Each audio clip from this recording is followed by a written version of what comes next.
Okay, so most of us might have the Street Fighter 6 game in handy. You guys have managed to explore the many things this game has to offer. While I do agree with most of the players that the Street Fighter 6 feels amazing, I do, however, have a problem with the allegedly main villain of the series. You see, there's just some things I don't like about JP. Let me share with you what those things are. Without further ado, let me welcome you to the Street Fighter verse.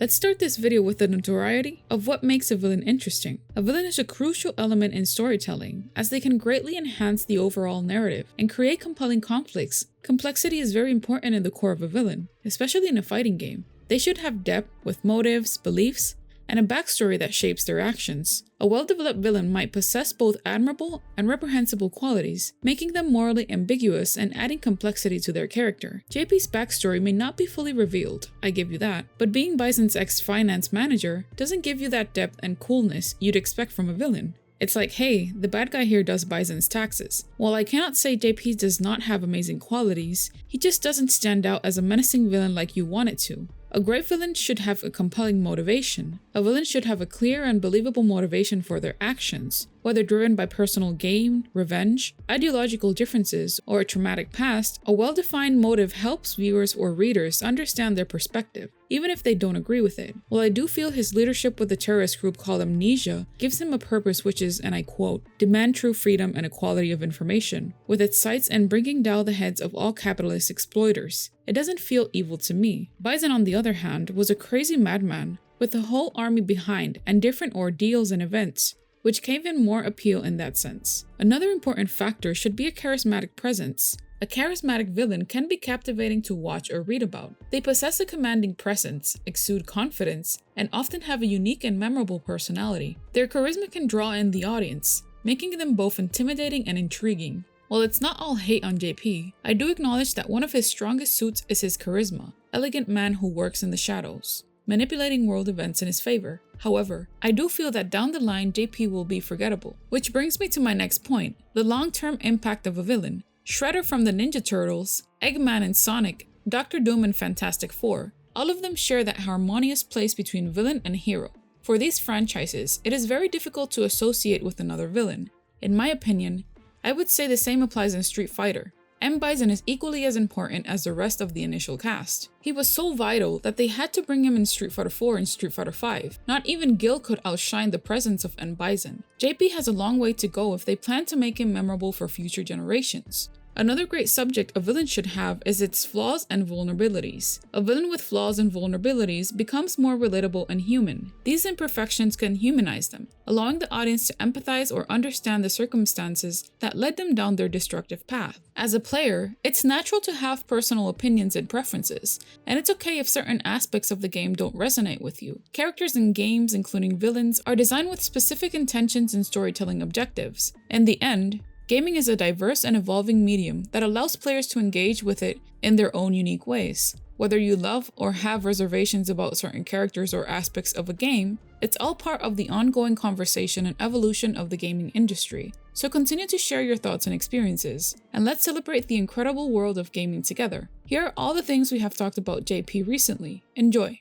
JP, the seasoned yet robust contender of Street Fighter 6. With a distinguished age and a powerful physique, JP commands attention on the battleground. Sporting his signature attire, JP dons a striking ensemble featuring vibrant orange dress pants and a matching vest. Completing the look is a frilled short-sleeved shirt adorned with a captivating blue gem at its heart. Inspired by its depiction in the Sherlock Holmes stories, the concept of a Baritsu fighter emerged, albeit mistakenly referred to as Baritsu within the narratives. Drawing inspiration from the dramatic adaptations of the Holmes adventures, the creative team behind Street Fighter 6 envisioned a character who skillfully wielded a cane as their primary weapon. JP remains shrouded in mystery, with little known about their true identity and their involvement with the enigmatic Amnesia organization. Unveiling a web of connections, it is revealed that JP shares a peculiar bond with the late leader of Shadaloo, M. Bison. Operating under various aliases, JP assumes the role of a cunning businessman, adopting names like Johann Petrovich, a Russian persona, Jean Philippe, a French disguise, always accompanied by the enigmatic JP acronym. With a knack for orchestrating Navigating chaos, JP maneuvers through different organizations and spearheads infrastructure projects across various countries. So you're probably wondering, what is the Amnesia organization? Well, within the gripping narrative of Street Fighter VI,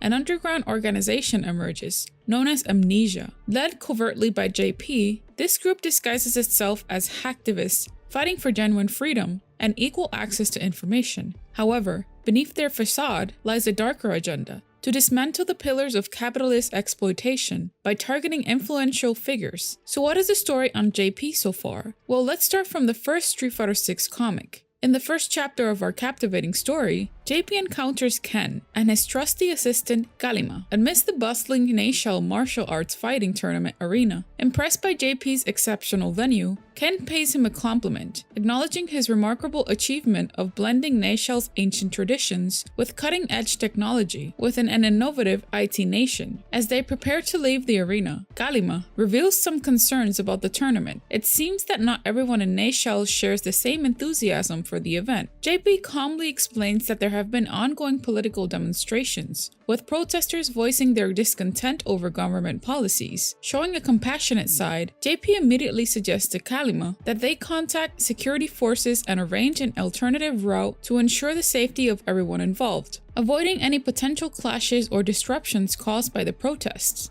As Chapter 2 unfolds, JP grows increasingly concerned about the unexplained absence of Ken Masters, a close companion. Determined to forge ahead, JP confirms with Kalima, seeking information about Ken's whereabouts. Despite the uncertainty, JP decides to proceed with the scheduled press conference, understanding that they can reach out to the security forces afterward to investigate Ken's mysterious disappearance. Amidst the eager anticipation of the press conference, an unexpected disruption takes place. A collective gasp fills the room as a group of hacktivists going by the name Amnesia skillfully intercepts the transmission, shocking the entire audience, including JP. The message implicates Ken Masters as having connections to a terrorist network, causing disbelief and confusion to ripple through the crowd. Amidst the chaos and growing tension, JP's attention is drawn to Kalima and another individual who subtly makes their way out of the arena. This observation raises questions on JP's mind, adding to the already bewildering turn of events. Chapter 3 unravels with JP addressing Luke and their colleagues, acknowledging Ken's continued absence. Despite the uncertainty surrounding Ken's whereabouts, JP emphasizes that safeguarding the people of Neyshell remains their utmost priority. JP admits uncertainty regarding the veracity of the information leaked by Amnesia, recognizing its potential to provide a pretext for foreign intervention. To prevent an international crisis, the Neyshell government will issue 2 statements, confirming the tournament will proceed the following day and implicating Ken Masters in association with the terrorist group. Luke steps forward, offering to assemble a team of 3 to locate and retrieve Ken. However, concerns lingers in Luke's expression as the weight of the situation settles upon them. Later, JP encounters Ken and discloses the elaborate scheme devised to incriminate the renowned champion. Revealing in the moment, JP reveals the kidnapping of Ken's son, Mel. Returning Ken's phone, JP presents a cruel ultimatum. If Ken triggers the modified drones, Mel will be spared, although innocent lives may be lost. Refusing cooperation, Ken learns of the drone poised beneath Mel's chair, ready to detonate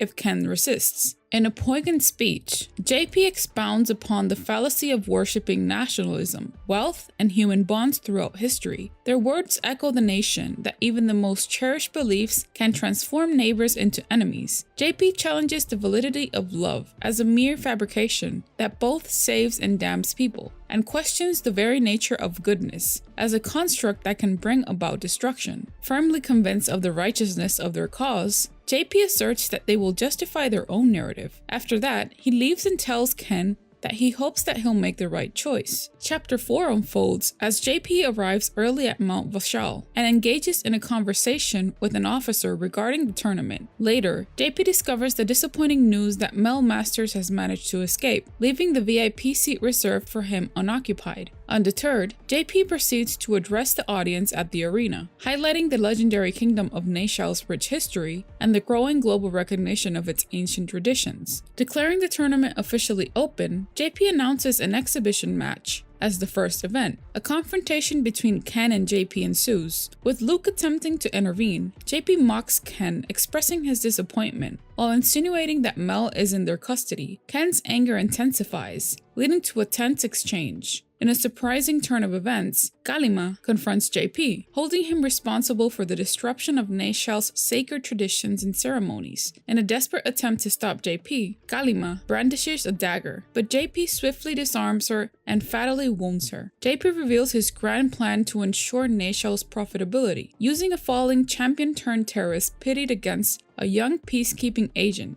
as the pivotal wager. With a chilling certainty, JP proclaims that Neshal's existence hinges on the exploitation of history, tradition, culture, and sacred ceremonies as mere content, until they lose their allure in the eyes of the world. He warns Galima that deviating from this path would lead to dire consequences, bringing an end to everything they have worked for. So do you like or dislike JP as a villain? Let us know in the comment section down below. Don't forget to subscribe and hit that notification bell to stay up to date on new theories and info. Thank you for watching. This has been your Street Fighter host. Welcome to the center stage.